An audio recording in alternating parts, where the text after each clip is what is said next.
Hein. Bonjour à tous, Président, bonjour. Bonsoir plutôt.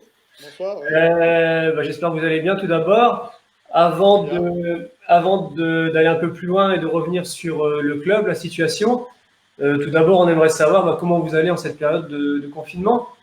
Euh, Heureusement bien, je vais bien, toute ma petite famille va bien, mes proches, mes amis, je prends régulièrement des nouvelles bon, j'ai la chance dans ces moments pénibles pour tous que au niveau de la santé ça se passe bien et c'est le plus important. Et alors, comment un président d'un club comme la GVHTT occupe ses journées, justement, en cette période-là de confinement? Alors, dès le départ, je me suis organisé, j'ai établi un planning un peu, hein, des choses pour pas m'ennuyer, pour bien passer le confinement, et je le passe bien. C'est des choses simples, hein, du sport. Hein, moi, j'aime le sport, je suis dans le sport, je pratique du sport. Donc, tous les jours, avec ma femme, c'est minimum 1 heure de marche intensive ou 1 heure de course, plus des exercices physiques. De la lecture, hein, de la lecture du travail aussi pour le club. Je dirais qu'aujourd'hui, avec les outils high-tech, on peut faire pas mal de choses. Voilà, je m'ennuie pas.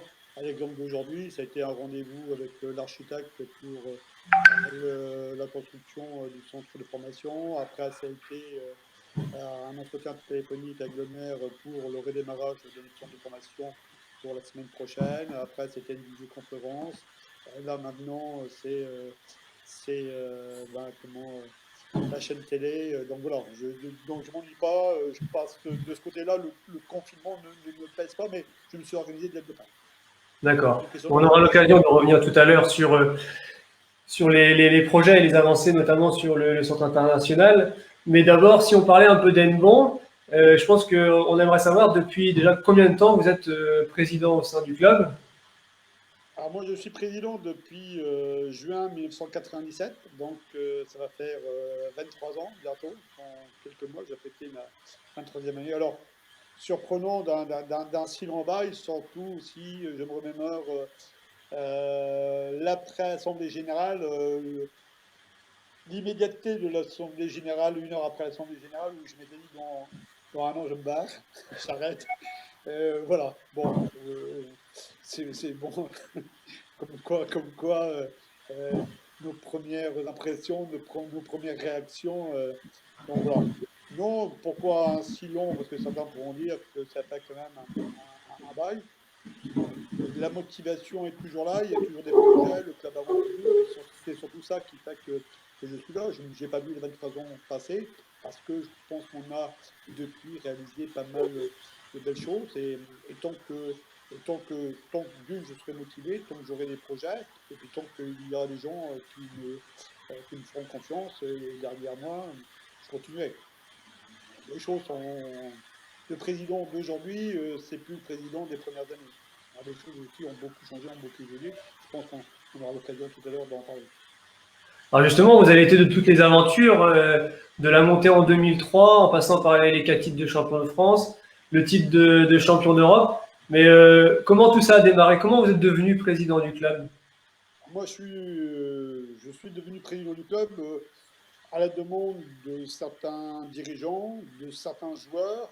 Bon, en même temps, je ne cache pas, j'avais aussi, moi, j'étais prêt à franchir le pas. Pourquoi j'étais prêt à franchir le pas? Parce que j'avais une idée assez précise de ce que devait être et de ce que doit être un club de ping euh, qui aspirait à devenir, à atteindre le haut niveau. Donc voilà, je me suis, je pensais que j'avais des choses à apporter. C'est pas de la prétention, mais voilà, c'est ça qui a fait que je me suis lancé dans cette aventure. Je précise que ça n'a pas été ça n'a pas été une élection facile, hein. C'était la première fois qu'un président était élu à bulletin secret, c'est moi. Donc voilà. Et depuis, je suis en place. D'accord. Alors, qu'est-ce qui, selon vous, aujourd'hui, fait la particularité du club? Qu'est-ce qui différencie aujourd'hui Nbon? Alors, sur le plan sportif, on y reviendra peut-être plus tard, mais au moins peut-être au niveau structurel, au niveau organisation, qu'est-ce qui, pour vous, aujourd'hui, différencie le club des autres? Alors, ce qui différencie bon, Nbon, moi je dirais deux points qui pour moi différencient Nbon des autres clubs. C'est surtout sur son mode de fonctionnement, de gestion. Il y a donc, comme nous sommes une association, comme tous les clubs, un conseil d'administration qui se réunit régulièrement pour décider des choses importantes au cours de la saison. Mais c'est aujourd'hui aussi les salariés qui sont complètement impliqués dans le fonctionnement et dans la gestion du club. Il y a, moi je suis quelqu'un qui dès le départ a Delhi qu'on donne beaucoup de liberté et je donne beaucoup de liberté donc, aux salariés et ils sont aujourd'hui totalement impliqués dans la gestion du club au quotidien. Hein. Je rappelle quand même que la Garde du Vœu, c'est 12 salariés à plein temps, dont 4 joueurs professionnels. Nous accueillerons régulièrement du public tout au long de l'année. Nous avons un centre de formation avec 10 stagiaires. Il y a donc un aspect économique, un aspect commercial, un marketing. Donc il y a énormément de travail, énormément d'imprévus. Donc il était important aussi que les salariés soient pleinement investis dans ce fonctionnement et dans les missions qui leur sont confiées. Et je pense que ça, c'est la particularité d'Inbon, l'implication et, je dirais, la prise d'initiative des employés que je gère. Hein. Moi, je valide tout, mais vous avez les salariés ont une tranche, une grande autonomie dans leur, euh, dans leur fonction. Ça, c'est le premier point. Et le deuxième point, bon, celui-là, il est quand même, j'en suis particulièrement fier, c'est sur le plan économique. Inbon est le premier club, et je n'ai pas peur de dire le seul club en France, qui a réellement créé une économie autour du tennis de table, qui fait qu'aujourd'hui Inbon s'autofinance à plus de 85%. Je pense qu'en termes de budget, on doit être euh, le plus gros budget français. Et donc, à 85%, c'est bien. C'est intéressant. On a dès le départ voulu ça. Hein. C'est dès que j'ai pris moi des fonctions, dès que je suis devenu président, j'ai, euh, je me suis attelé à cette tâche d'être indépendant financièrement des collectivités locales. Alors pas en totalité, mais en partie. Pourquoi? Parce que les collectivités locales n'avaient forcément pas la capacité financière, ou peut-être pas aussi la volonté de nous aider, et que je considère que ce sont des choix individuels et on n'a pas à solliciter. Les collectivités ont d'autres priorités. Hein. Moi, c'est le discours que j'ai toujours tenu, surtout pour les collectivités, surtout pour les municipalités. Et donc, il fallait qu'on trouve notre autonomie. Donc, on l'appelle, ça n'a pas été facile. Hein. C'est toujours.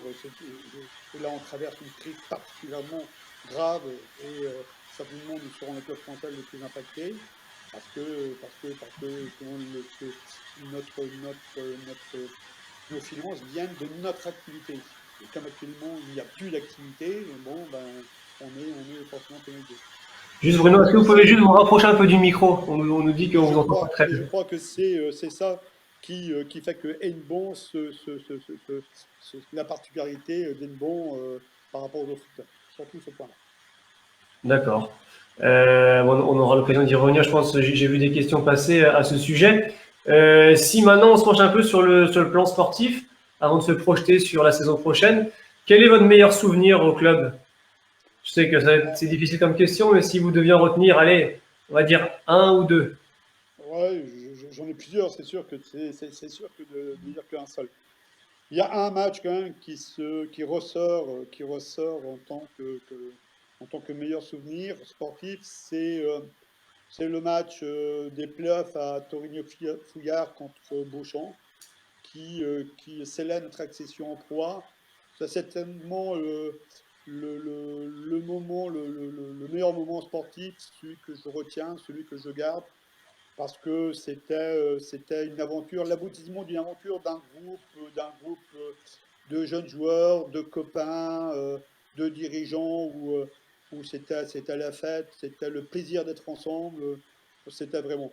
Donc vraiment ce match-là m'a marqué. En plus, j'ai été avec mes deux garçons, on l'a fêté, on a été heureux, je dirais qu'on avait rêvé à haute voix et là, on concrétisait. C'était un moment fort, un beau moment. Et j'en garde encore le souvenir avec mon épouse et tout. On a fêté ça c'était avec mes deux garçons. Il y avait du bonheur, il y avait comment, très, j'en garde un excellent souvenir et c'est un grand moment. Alors, on est là à quelques jours près des 1 an du titre de champion d'Europe. Est-ce que vous pouvez nous dire peut-être un petit mot, un œil dans le rétro sur cette saison dernière? Et voilà, je sais qu'on est Ouais, mais à avant quelques jours de. de répondre à cette question-là, si tu permets, Fabien, j'ai un autre bon souvenir, un autre souvenir aussi différent, mais qui est dans le prolongement du premier. C'est notre première victoire contre le Valois à Kervarik. Euh, où là, euh, où là, c'est un match particulier où il y a eu de la joie, mais il y a eu bon, énormément d'émotions entre moi, Boris et mon épouse, Régine. Ça a été là, c'est un moment particulier, très particulier, celui-là, je l'emporterai avec moi, je pense, à mon dernier soupir. C'était un match, vraiment, ce match-là était particulier. Alors maintenant, je vais répondre à ta question, oui, parce on va fêter les 1 an de notre match et de notre Alors, victoire en finale. j'ai eu un partenaire cet après-midi qui m'a dit que comme la saison est arrêtée, ben on est champion d'Europe pendant 2 ans finalement. Oui, c'était ça. Oui, c'était un très beau moment. Mais c'était un beau moment, c'était un beau parcours, une très belle aventure. Belle aventure, je dirais, c'était une plus belle aventure que nos 4 titres de champion de France. Les titres de champion de France, je ne dis pas que c'est pas rien, non, c'était des bons moments, on a bien apprécié, mais on avait recruté, on s'était donné les moyens d'être champion de France. On avait recruté Kishanga, numéro 7 mondial, qui était pour jouer les seconds rôles. Bon, donc on a été champion de France avec Kishanga. Après, on a recruté Russell Ming, mais on savait très bien qu'on allait être champion de France. Et avec lui, on a essayé d'être champion d'Europe, on n'a pas réussi. Là, c'est un parfum particulier, c'est le staff, l'équipe dirigeante, Boris qui choisit des jeunes joueurs. Pitchford qui est 66e joueur mondial, qui quitte Oceanozan. Bon, on nous dit que c'est pas trop ça, qu'il traverse une mauvaise passe. C'est Cédric Vuittin, c'est Quentin Robineau, c'est donc la génération 93. Et cette génération-là va nous emmener à la consécration à cette Coupe d'Europe. Alors, ça a été un moment extraordinaire et particulier. Ça a été particulier parce qu'il y a eu une tension. J'ai jamais eu autant de tension que contre les 2 matchs. Parce que on jouait les 2 tableaux, soit champion de France, on pouvait être champion de France et champion d'Europe, on pouvait aussi tout perdre, comme Saarbrücken l'a fait. Hein, eux, ils ont tout perdu, ils étaient sur les 2 tableaux comme nous. Donc, un grand moment où on a pu fêter ça à Saarbrücken dignement et de belle manière avec il ne faut quand même pas oublier, je tiens à le rappeler ici, c'est 100 supporters qui étaient avec nous, le maire qui nous accompagnait, des partenaires, où on a mis le feu dans cette salle, et certainement c'est une victoire collective, c'est la victoire d'une équipe de joueurs, mais c'est une victoire aussi d'un club, avec ses supporters, avec ses dirigeants, avec ses bénévoles, et avec aussi des partenaires. Donc un grand moment, on a bien vécu, c'était vraiment vraiment bien. Et le retour sur Hennebont, la population qui nous a accueillis dignement, c'est des moments inoubliables. Oui, puis Et aussi la saveur pardon. et un bel anniversaire pour notre cinquantenaire. Oui, puis comme vous disiez, peut-être aussi cette saveur particulière sur des matchs tout près, qui sont comment. Moi, je me rappelle pour avoir été avec vous sur la saveur d'une demi-finale où ça se joue le match aller au Portugal. C'est vrai que toute l'équipe finit vraiment HS et c'est vrai il y a cette immédiateté-là dans les résultats, que ce soit le quart de finale, la demi-finale. C'est peut-être ça aussi qui a rendu peut-être encore plus belle Oui, cette victoire. tout à fait. C'est vrai que c'était bon. comme tu dis, tu nous as accompagnés. C'est vrai que il y a eu, on a vu la montée en puissance de l'équipe, on a vu aussi cette complicité entre tous, et c'est vrai que ça a été un bon moment. Et si vous deviez retenir un match à Hennebont qui, voilà, aujourd'hui, la réputation du Chaudron Hennebontais n'est plus à faire avec ses 800 spectateurs de moyenne depuis près de 20 ans, ce qui pour du tennis de table aujourd'hui en France est propre au club. Si voilà, vous deviez retenir vraiment un match aujourd'hui dans le Chaudron Hennebontais, ce serait lequel? Là, tu me poses une colle. Tu me poses une colle parce que il y en a eu tellement. Il y en a eu tellement et comment il y en a eu tellement de matchs fous, de matchs avec Kaline. Parce que comment c'est dommage parce que le match qui me vient tout de suite comme ça, c'est le match de l'année dernière, la finale aller avec Mhm. Jokic, la remontée qu'il fait, et on pense qu'il va perdre son match, où là le public, où il y a eu un match, c'était extraordinaire. Mais tous les matchs avec Kaline, tous les matchs où il y a le match contre comment, Niederösterreich en Ligue des Champions, Ouais. avec Beck qui bat Schlager, des matchs extraordinaires au niveau du chaudron. Et là, je profite pour remercier aussi le public, ce fidèle public qui, depuis 17 ans, nous suit, qui fait que Inbon est une salle aujourd'hui incontournable en France, en Europe, avec un public toujours fidèle et une ambiance extraordinaire. Ok. On vous connaît pour cet esprit d'initiative. Je pense qu'il est temps aujourd'hui, maintenant, de se projeter un peu sur la saison prochaine. Si on parlait un peu du recrutement, est-ce que vous pouvez nous dire un petit mot sur les deux recrues, donc Omar Assar qui viendra de Düsseldorf et Anderslin qui est un jeune espoir du pignon européen qui lui viendra de Renzo. Renzo. Alors, bon, lorsqu'on a décidé du recrutement, on a vu ça avec Boris. Boris est parti d'une analyse très claire, très objective, où il a enlevé tous les paramètres affectifs et tout. Et bon, il nous a dit bon, le leader que l'on pensait trouver chez Fan, même si Fan il nous a doté de super matchs, de super belles victoires contre, contre Quadri, contre Samsonov, il était aussi capable de passer à travers et donc il ne jouait pas son rôle de leader. Ensuite, bon, il y avait Quentin, la décision de se séparer de Quentin, elle est venue parce que ça fait 7 ans que Quentin était chez nous.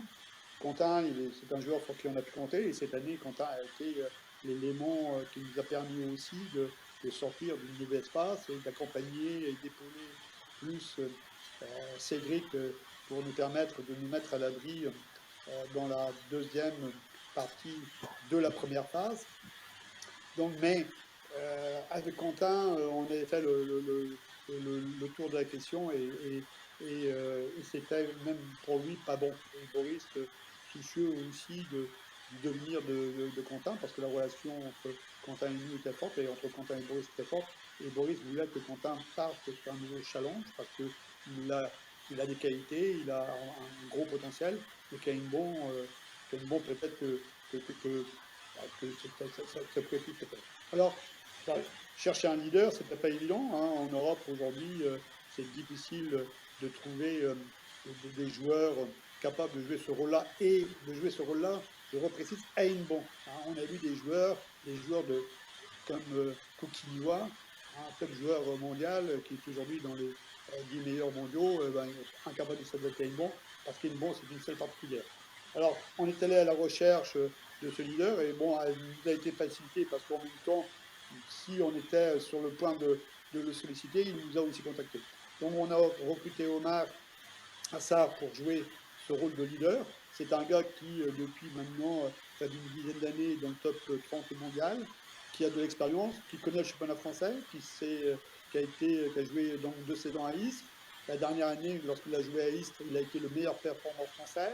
Ensuite, il est parti jouer à Brême, où il a fait donc une bonne carrière.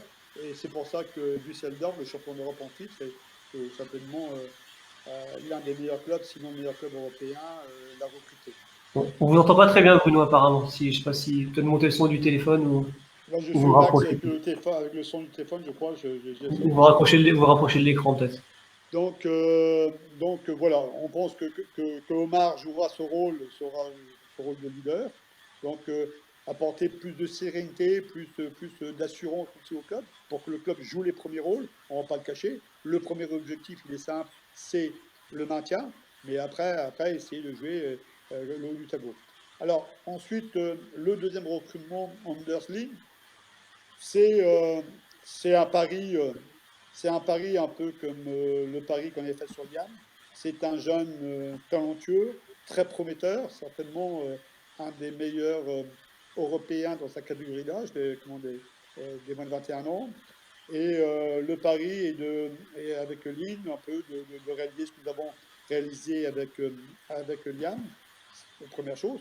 La deuxième chose aussi, la recrue de ces deux joueurs s'inscrit dans notre projet de nouvel équipement, parce que il faut aussi se projeter, il faut aussi se préparer.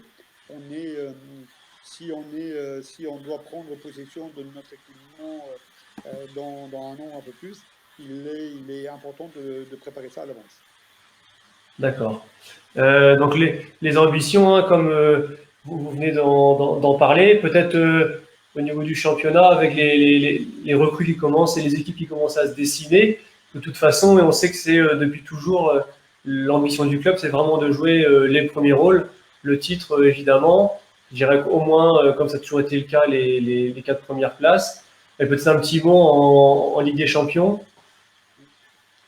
Oui, oui, Edmond, de par son statut, se doit de jouer les premiers rôles. L'année prochaine, je ne cache pas que si on a l'opportunité de décrocher un titre, on ne va pas s'en priver. Mais bon, il y a de belles équipes en France. Il y a Rouen qui, cette année, aurait pu prétendre légitimement à être champion de France. Malheureusement, il y a le Covid qui a fait que la saison a été arrêtée, cette saison blanche. Donc, Rouen qui garde la même équipe. Donc, je pense qu'ils seront aussi très compétitifs. Il y a Morez, hein, le champion sortant, qui s'est renforcé, qui s'est bien renforcé avec Trinco, qui certainement jouera les premiers rôles. Il y a aussi donc Pontoise, hein, qui est quand même qui joue sur les premiers rôles depuis plusieurs années, avec la venue de leur joueur sino-danois. Donc, et aussi le renfort de Quentin Robineau qui va jouer à Pontoise. Donc, plusieurs bonnes équipes. Angers, je n'oublie pas Angers aussi, je n'oublie pas aussi la Romagne avec Neuchâtel qui va jouer chez eux. Donc plusieurs équipes qui vont jouer les premiers rôles. Et puis je pense qu'il y a Caen avec leur recrue chinoise qui peut aussi se mêler à cette bagarre. On sait très bien que ça ne joue pas à grand-chose.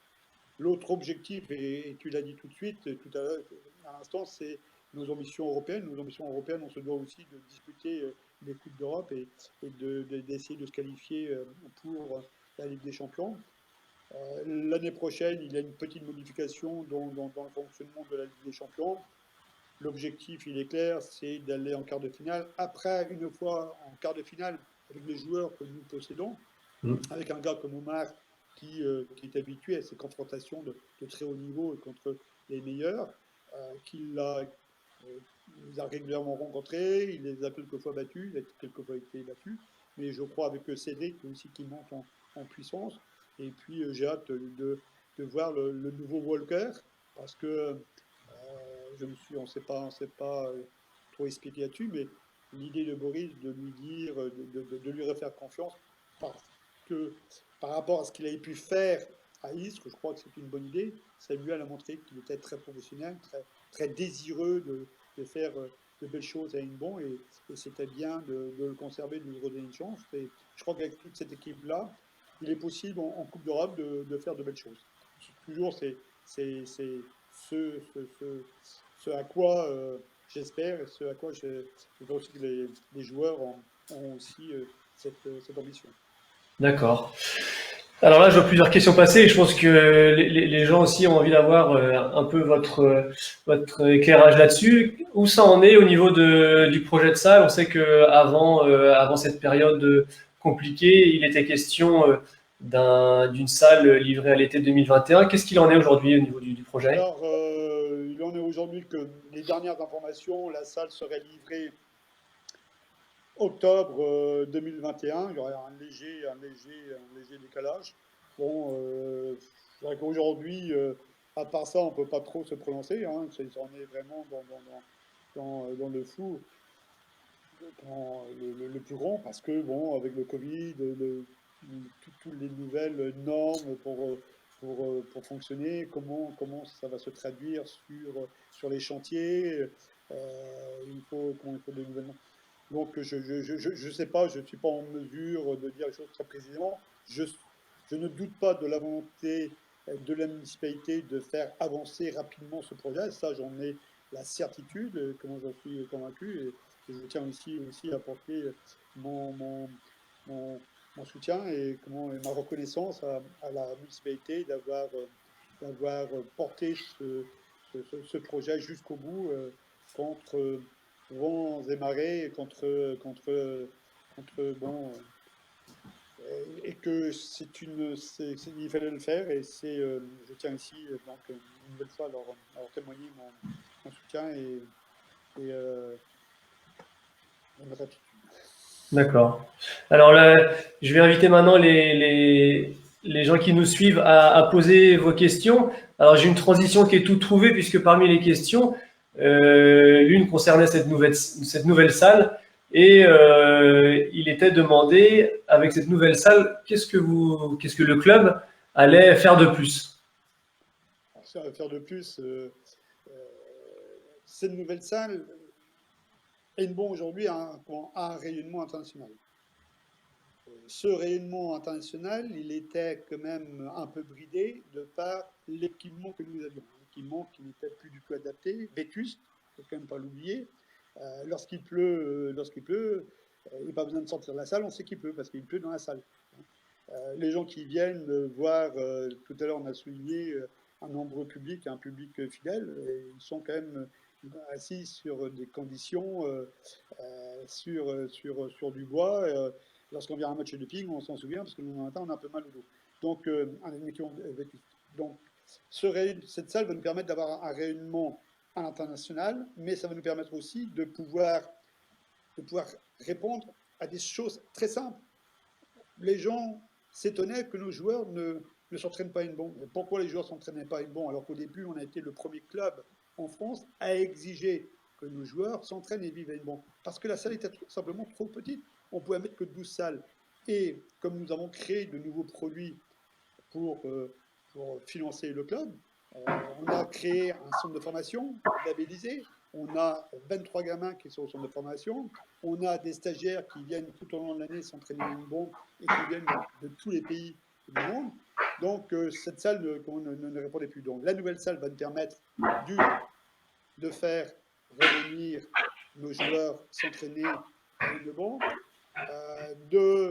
d'accroître l'accueil de nos stagiaires qui viennent tout au long de l'année, de notre centre de formation et donner à ce centre de formation un élan à l'international.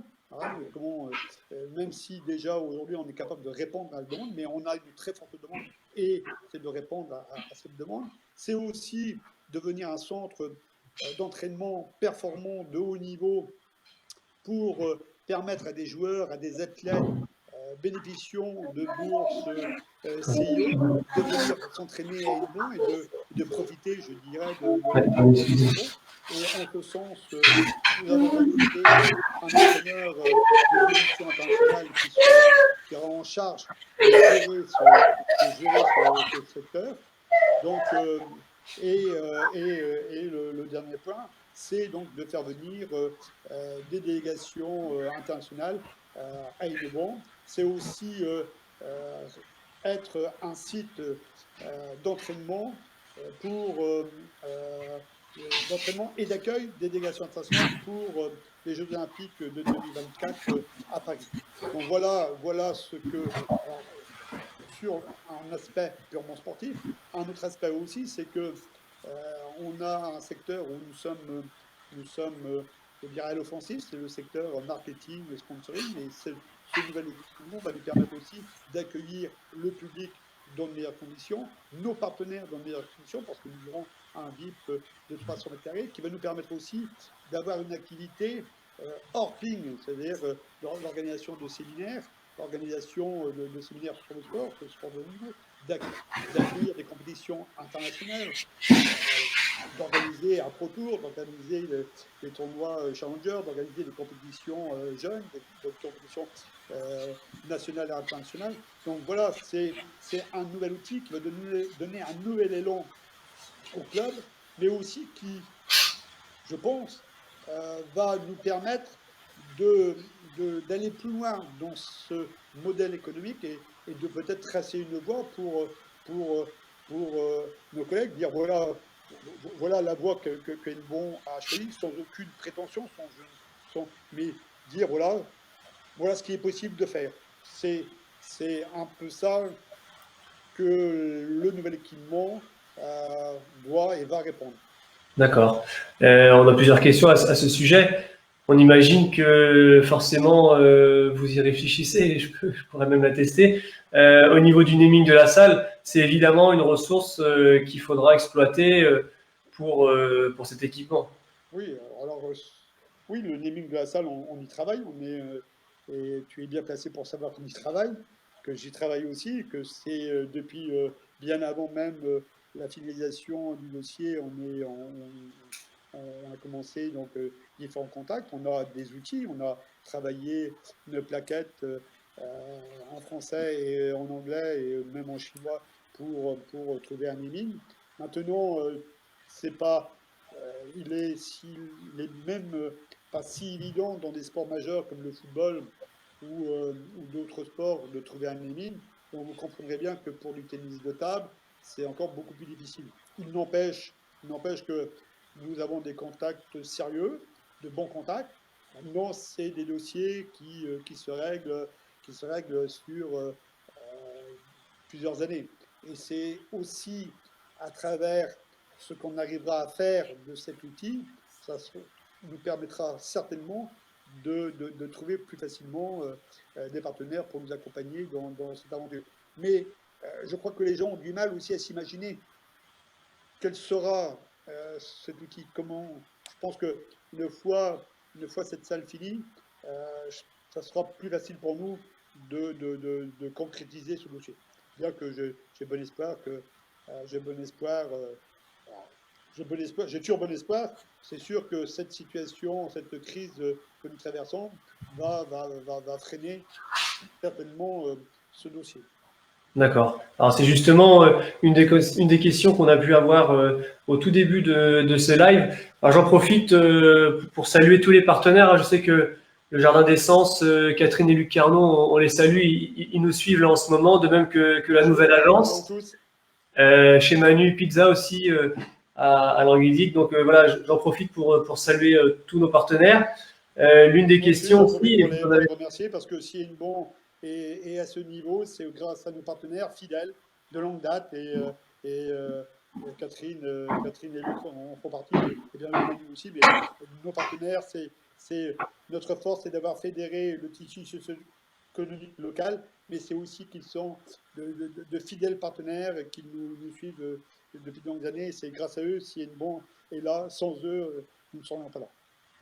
Alors justement, vous en avez parlé tout à l'heure concernant le modèle économique, et l'une des questions concernait l'actualité, à savoir que les difficultés avec l'économie aujourd'hui, est-ce que vous arrivez à vous projeter là-dessus et les difficultés des sponsors qui vont peut-être apparaître dans les semaines qui viennent, est-ce que ça peut envisager un plan B ou alors Alors, voilà, comment vous jugez ça? on a réfléchi, ça fait partie de nos préoccupations, de nos pistes de travail actuellement, depuis le début, depuis le départ. Alors, je vais d'abord rassurer les gens. Hein. Une depuis plusieurs années, est bien gérée. Donc, nous avons de la trésorerie et qu'aujourd'hui, on peut faire face. En même temps aussi, si nous avons des fonds propres, on avait aussi des projets je pense que tout à l'heure, on a commencé à en parler de la salle, mais aussi le projet de centre de formation. Donc, ces fonds propres étaient aussi, cette réserve était aussi, c'était prévu pour ce équipement. Alors, c'est sûr que nous, on va être impacté énormément. Hein, on ne fonctionne plus, on est impacté comme nos partenaires hein, qui n'ont plus d'activité. Euh, En même temps aussi, je crois que on entend à travers les médias aujourd'hui parler de solidarité. La solidarité, ben, je pense que là, elle devra se manifester hein, au quotidien, au plus près. C'est, je pense, ensemble que l'on s'en sortira, c'est ensemble que qu'on trouvera des solutions. Notre force, notre projet, c'est un projet, je dirais, notre aventure, c'est un projet collectif. Chacun apportant sa pierre. Hein, c'est des dirigeants qui pensent, c'est aussi des gens, le monde économique qui nous a fait confiance, c'est aussi des salariés qui s'investissent, c'est des spectateurs qui viennent nous voir. Donc voilà, je pense que et il faudra que cette solidarité se manifeste encore, qu'elle soit encore beaucoup plus forte. Moi, je crois dans les gens. En 2008, lorsqu'il y a eu la crise, nos partenaires n'ont pas fait défection, ils nous ont suivis et on a poursuivi notre aventure.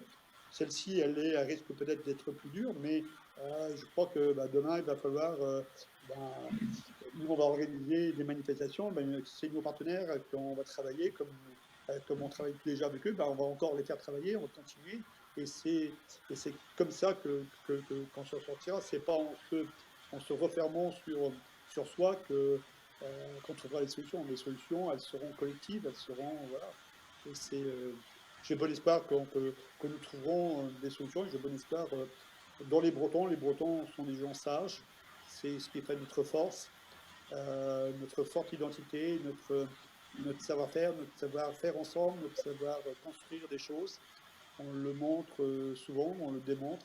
Donc, je suis optimiste sur l'avenir, même si on sait que ça sera difficile. Hein. Alors, on est tous des gens responsables, on est tous conscients des enjeux, on est tous conscients de ce qui se passe. Mais il faudra se retrousser les manches.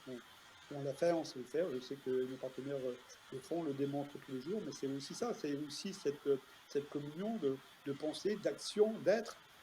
Nous faisons les mêmes choses, on est embarqués dans la même aventure.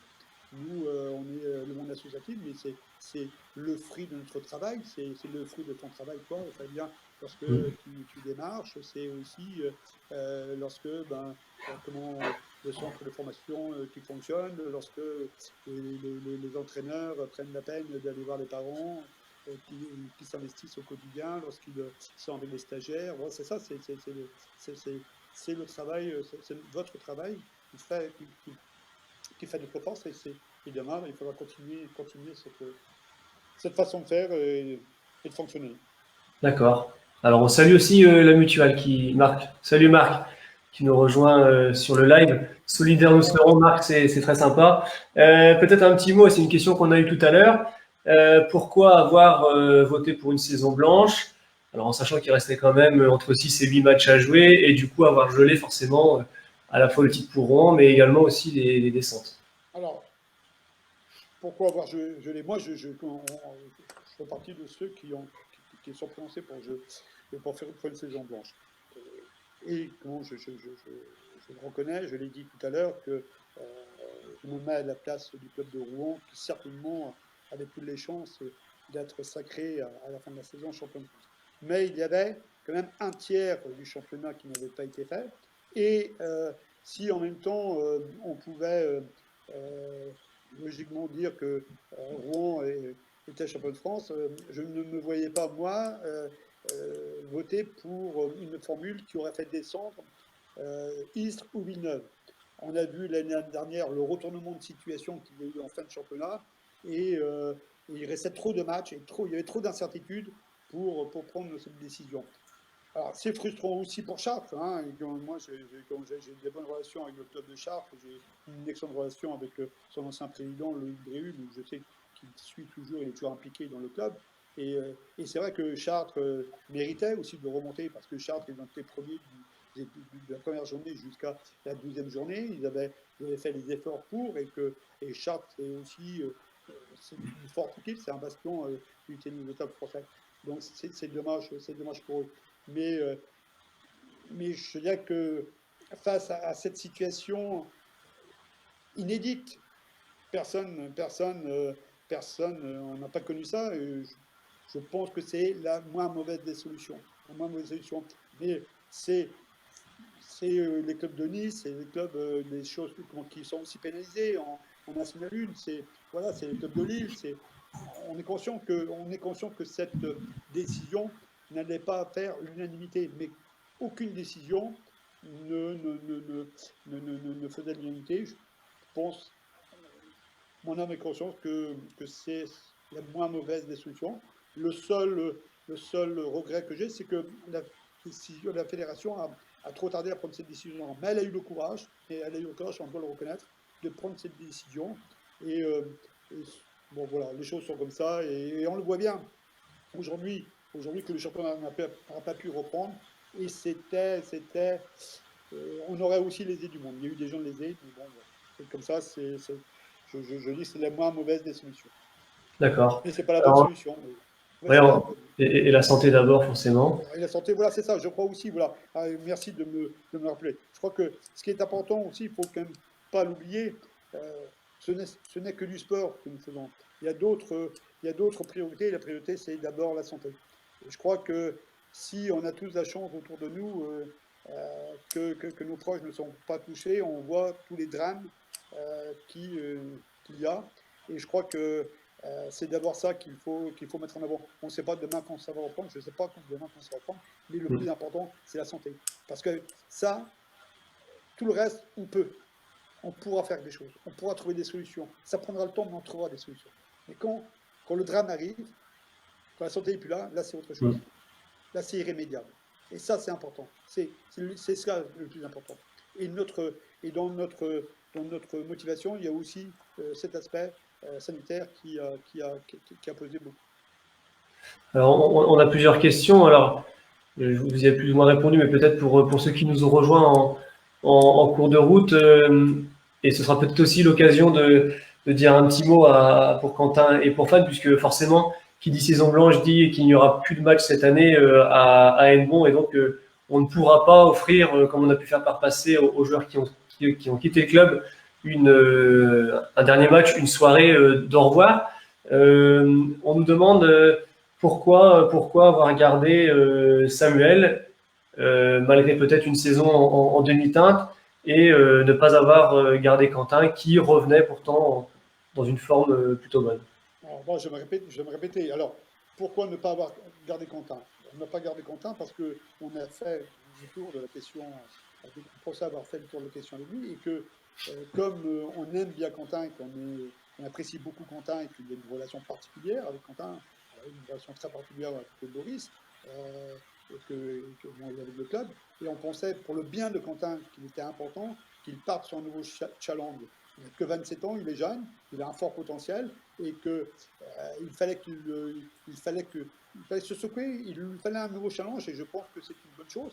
Là, avec l'aide de Boris et du club, et surtout de Boris, et comment on espère qu'il va pouvoir aller s'entraîner en Asie, et comment on a Russell Ming, qui est aujourd'hui président de la fédération coréenne de tennis de table, pour que Quentin puisse aller s'entraîner là-bas, avec aussi Sean Ray, qui est entraîneur de l'équipe féminine de Corée. Donc voilà, il y a des choses comme ça. Donc c'est pour son bien. Voilà, on a pensé que les tours des choses avaient été faites à Hennebont, donc c'était important pour nous. C'est ce qu'il a dit aussi, puisque chez notre partenaire Ouest France, c'est un article qui est paru aujourd'hui, c'est justement aussi le retour qu'il a fait, où justement il a indiqué que Boris était plus qu'un coach, était un ami pour lui, et que lui aussi estimait aujourd'hui qu'il avait besoin de ce nouveau challenge, de cette nouvelle étape. Et je pense que cette réflexion lui a sûrement été insufflée par vous et par Boris. Et effectivement, je pense qu'aujourd'hui, c'était pour lui aussi peut-être le moment de, entre guillemets, peut-être pas faire l'année de trop, et puis pouvoir aussi se qui relancer dans sait, une qui nouvelle sait aventure. si ça repart de plus belle, qui sait que demain, dans le nouvel équipement, Pécantin ne soit pas de retour sur Éric Dudabin.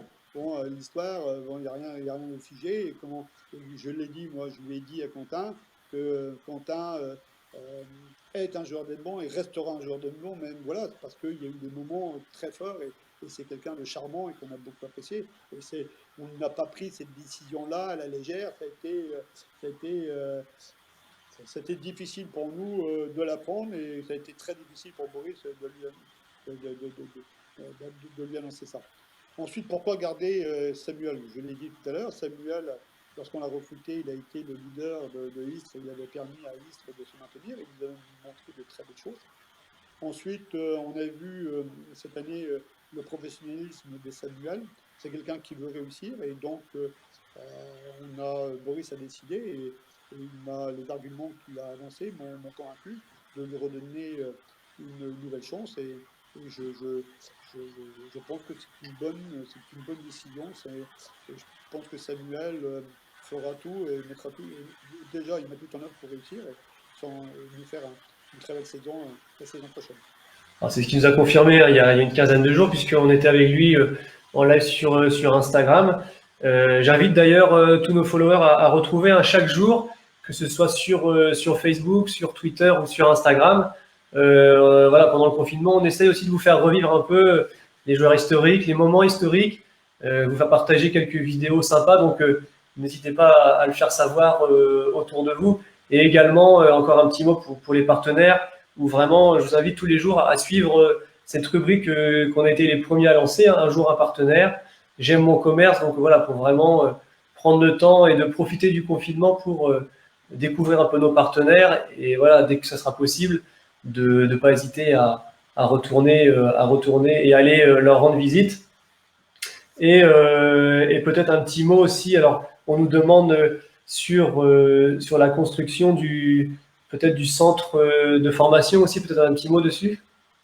Alors, sur le centre de formation, donc ce matin, j'étais avec l'architecte, donc on essaye de trouver, on travaille toujours dessus, il y a encore certaines choses à voir. Donc, le centre de formation euh, est un élément essentiel dans, je dirais, le fonctionnement, dans le développement du club. Donc, sans cette structure, c'est une remise en cause de notre modèle économique. Donc, il doit voir le jour. Maintenant aussi, on ne doit pas s'embarquer dans n'importe quoi. C'est pas un petit projet, c'est un gros projet avec un minimum de 25 chambres, avec une salle de restaurant, une cuisine, des salles de cours, des salles d'activité. Donc, c'est pas n'importe quoi. On s'embarque pas. Là, c'est le club qui s'engage sur plusieurs décennies. Donc, on ne doit pas faire les choses à la légère et c'est pour ça qu'on y travaille encore. C'est pas tout à fait bouclé, mais on est en bonne voie. D'accord. On a une question d'un de nos supporters, donc c'est l'occasion aussi de tous les saluer. Marc Le Glouec, on te salue parmi les plus fidèles, je crois, depuis le début de l'aventure en Pro A. Marc, il nous demande où sont nos anciens joueurs. Alors, les On va anciens peut-être pas faire le tour de joueurs, tous, mais peut-être Kaline, un mot sur Kaline. Kaline, on est toujours en contact avec lui et il joue toujours en Belgique. Mais on est toujours, Boris a des relations très étroites avec Kaline, et donc il se voit régulièrement. Il se téléphone toujours régulièrement. Ensuite, on n'a plus du tout de nouvelles, par contre, de Bafang Chang, absolument pas. Daniel Gorak, quand je vais vous annoncer que Daniel Gorak est de retour dans le championnat français. Il a signé à Tours et donc il évoluera la saison prochaine à Tours en Pro B. Ensuite, donc Ruchen Min, lui, il a une reconversion, une brillante reconversion. Il est aujourd'hui président de la Fédération coréenne de tennis de table. Il est membre du CIO. Et donc, c'est aujourd'hui un personnage incontournable du sport coréen en général. C'est une grande personnalité en Corée. Xuan Chuan, et donc lui, il joue toujours. Il joue dans la Ligue chinoise et à Orenbourg en Ligue des Champions. Kokiniwa, lui, il joue dans la Ligue chinoise. Cho Henry, il est, comme je l'ai dit tout à l'heure, entraîneur de l'équipe féminine de Corée. Thierry Cabrera, lui, on n'a plus beaucoup de nouvelles, mais il a été longtemps entraîneur de l'équipe de Belgique côté flamand. Et autrement, les autres joueurs, Dimitri donc, est toujours joueur et on est toujours aussi en contact avec Dimitri. Dimitri joue en Tchéquie. Ouais, il joue à Prague. Ouais. Il joue à Prague. Voilà comment ce que j'ai comme information de nos anciens joueurs. Mais lors de l'inauguration de notre salle, certainement qu'ils seront là. On fera tout pour les faire venir pour cette inauguration. D'accord, je regarde si on a d'autres questions. On a des questions sur Quentin, mais vous venez d'y répondre. Alors peut-être une question ici, avec la nouvelle salle, un directeur sportif en appui avec Boris Abraham. Peut-être c'est savoir Non. quelle sera peut-être comment vous imaginez la structure, peut-être le staff demain dans la nouvelle salle? Le staff dans la nouvelle salle, il est déjà arrêté. On a déjà commencé à communiquer là-dessus. Aujourd'hui, Boris est le manager général du club. Donc Boris, il a donc en gestion l'équipe première et je dirais l'ensemble du club. J'ai parlé tout à l'heure au début de notre entretien de la fonction de président. Donc si au départ j'ai été un président, je dirais, multitâche, on s'est structuré, on a aujourd'hui des salariés qui font la force du club, mais pour ça il faut des hommes pour les gérer. Donc aujourd'hui la fonction de Boris, c'est le manager général du club, c'est lui qui manage tout ça. Donc dans le nouvel équipement, on a décidé, c'est Boris qui a souhaité qu'on aille recruter un entraîneur général, je dirais, un entraîneur qui aura en charge l'équipe première, l'entraînement des pros et des meilleurs espoirs du club, mais aussi qui décidera, qui sera la tête pensante de l'entraînement, qui va définir la philosophie d'entraînement du club. Donc ça sera cette nouvelle personne avec qui Boris a déjà conclu. On a pris le temps, depuis 1 an et demi, on est en contact avec lui, on s'est rencontrés à plusieurs reprises. Donc c'est Boris qui l'a choisi, qui m'a fait part des qualités de cette personne. Ce qu'on peut dire, c'est un gars qui a connu le très haut niveau et qui veut se reconvertir dans le coaching et dans l'entraînement, et que c'est une aventure qu'il souhaite vivre avec nous. Donc voilà, c'est quelqu'un qui aura cette charge-là. Et Jérémy, Quentin, qui viendront compléter et renforcer cette cellule. Voilà. Et Boris qui aura toujours un œil sur la partie sportive, ça sera toujours lui le patron du sport, mais en déléguant. On a parlé tout à l'heure, de délégation. Moi, je délègue beaucoup, Boris aussi délègue beaucoup, mais il aura quand même un œil particulier sur ce secteur, bien qu'il a un œil particulier sur tout le fonctionnement du club, mais c'est comme ça que l'on fonctionne. On dira, voilà, il n'y aura pas de directeur sportif, il y aura un entraîneur en chef, et Boris qui gardera sa fonction de manager général. Alors, manager général, directeur financier administratif, un DAF, c'est un peu cette casquette qu'il va aujourd'hui. Et avec des gens qui viennent aussi compléter l'équipe dans le portail. Fabien qui en fait partie et les autres. D'accord. On nous demande, est-ce que vous savez où va Fan Chengpeng? Non, je ne sais pas où va Fan Chengpeng. Il avait des contacts avec des clubs étrangers. À un moment, on a pensé qu'il allait signer à Lisbonne, donc je ne sais pas. D'accord. Et Président, je crois qu'on est arrivé quasiment à cette petite heure de discussion. Moi, je tenais d'abord à vous remercier au nom de tous les dirigeants, tout le staff du club, pour tous les moments sportifs, tous les moments de vie du club qu'on passe ensemble. Je pense que on dit souvent qu'il faut le voir pour le croire, mais à la gare du VN Tennis de Table, je défendrai toujours cette idée-là. Et avant de vous laisser le mot de la fin, juste donner rendez-vous donc la semaine prochaine pour un nouveau live. Donc on sera avec Liam Pitchford qui nous fera l'honneur d'être avec nous mercredi. Donc suivez bien sur les réseaux puisqu'on vous confirmera l'heure. Et vendredi sur notre autre page Facebook sur le stage, vous aurez rendez-vous avec Quentin Dano donc sur les coups de 20h30 qui vous présentera un thème à cette heure-là. Donc Bruno, je vous laisse le mot de la fin. Bon, d'abord, je tiens donc à te remercier de m'avoir donné la possibilité de parler avec nos supporters et nos partenaires. Donc, un grand merci à vous tous. Prenez soin de vous, soyez très prudents, respectez toutes les consignes de distanciation par rapport au coronavirus. On se reverra pour vivre de bons moments et de belles aventures encore. Et tout à l'heure, j'ai parlé de solidarité. Eh bien, il va falloir qu'on la démontre tous, cette solidarité, pour encore relever de nouveaux challenges. Merci à vous tous et bonne soirée. Merci. Donc, le thème, c'est l'initiation avec les scolaires pour Quentin vendredi, je ne me rappelle plus. Merci, Président. Merci à tous d'avoir suivi ce live. Et on vous dit à très bientôt pour de nouvelles aventures. Bonne soirée à tous. À bientôt.